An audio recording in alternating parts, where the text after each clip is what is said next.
അങ്ങനെയൊന്നും ഒരു മനുഷ്യനെ വേട്ടയാടരുത്. ഞാൻ വിചാരിക്കുന്നത് മോഹൻലാലിന് അദ്ദേഹത്തിൻ്റെ ഫോളോവേഴ്സിന്, ഫാൻസ് എന്നൊക്കെ പറയുന്നവർക്ക് വലിയൊരു അദ്ദേഹത്തോടുള്ള മതിപ്പിൽ ഇടിവ് സംഭവിച്ചു. ബട്ട് ഒരൊറ്റ സിനിമ കൊണ്ട്, ചിലപ്പോൾ ഒരൊറ്റ പ്രവൃത്തി കൊണ്ട് മോഹൻലാലിന് അത് തിരിച്ചെടുക്കാൻ പറ്റും. ഒരു പ്രസ്താവന കൊണ്ട്, ഒരു മീറ്റിങ്ങിലെ സാന്നിധ്യം കൊണ്ട്, ഇങ്ങനെയൊക്കെ മോഹൻലാലിന് അത് തിരിച്ചെടുക്കാൻ പറ്റും. മോഹൻലാൽ ലേലു അല്ലു എന്ന് പറയേണ്ട കാര്യമൊന്നുമില്ല. ഇത് ഇല്ലാതെ തന്നെ മോഹൻലാലിനെ വീണ്ടും ആൾക്കാർ അക്സെപ്റ്റ് ചെയ്യും. എന്തിന് പൃഥ്വിരാജിനെ അക്സെപ്റ്റ് ചെയ്യും? ബൈ ആൻഡ് ലാർജ് ഹിന്ദു വിഭാഗം, കുറച്ച് ക്രിസ്ത്യൻ വിഭാഗവും അവരുടെ കുരിശ് തകർന്ന് വീഴുന്നത് ചെകുത്താൻ വരും എന്നൊക്കെ പറയുന്നത് അതൊന്നും അവർക്ക് ഇഷ്ടപ്പെട്ടിട്ടൊന്നുമില്ല. അപ്പോൾ കുറച്ച് ക്രിസ്ത്യൻ വിഭാഗത്തിനും ക്രിസ്ത്യാനികളുടെ കൂട്ടത്തിൽ ഈ ദേശവിരുദ്ധതയെ എതിർക്കുന്ന വലിയൊരു വിഭാഗമാണ് അവരും. അപ്പോൾ മൊത്തം പറഞ്ഞു കഴിഞ്ഞാൽ ക്രിസ്ത്യാനികൾക്കും ഹിന്ദുക്കൾക്കുമാണ് ഈ എതിർപ്പ് തോന്നിയിട്ടുള്ളത്.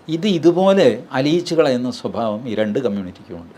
അത് പോട്ടെ എന്ന് പണ്ട് അല്ല മറ്റേ എമ്പുരാൻ ശരി അന്ന് പറ്റിയപ്പോൾ പിന്നെ അത് കട്ട് ചെയ്തില്ല, അത് വിട് ചേട്ടൻ വെറുതെ അത് എമ്പുരാൻ തന്നെ പറഞ്ഞുകൊണ്ടിരിക്കുക. ഈ ഗതം സർവം ഉപേക്ഷണീയം, ആയാതം അപേക്ഷണീയം ഹിന്ദുവിൻ്റെ ഒരു പ്രിൻസിപ്പിളാണ്. ഇപ്പോൾ കഴിഞ്ഞു പോട്ടെ, ഇനി വരുന്നത് നോക്ക്. ഇപ്പോൾ കണ്ടോ മോഹൻലാലിൻ്റെ? മാത്രമല്ല ആൾക്കാർ നോക്കിയോ ഫേസ്ബുക്കിൽ എഴുതും ഈ എമ്പുരാനെ കൊണ്ടുണ്ടായ സകല കേടും ഈ ഒറ്റ സിനിമ കൊണ്ട് ലാലേട്ടൻ തകർത്തളം. He can do that, probably he will do that, someone should do it. മോഹൻലാലിനെ വെച്ച് തന്നെ ഒരു ക്ലാസ് ഫിലിം എടുത്തിട്ട് he must be brought back. May be എന്തെങ്കിലും ഈ പറഞ്ഞ പോലെ പൃഥ്വിരാജ് കൊണ്ടുപോയി ചാടിച്ചു എന്നൊക്കെ പറയുന്നതിലൊന്നും എനിക്ക് വിശ്വാസമൊന്നുമില്ല.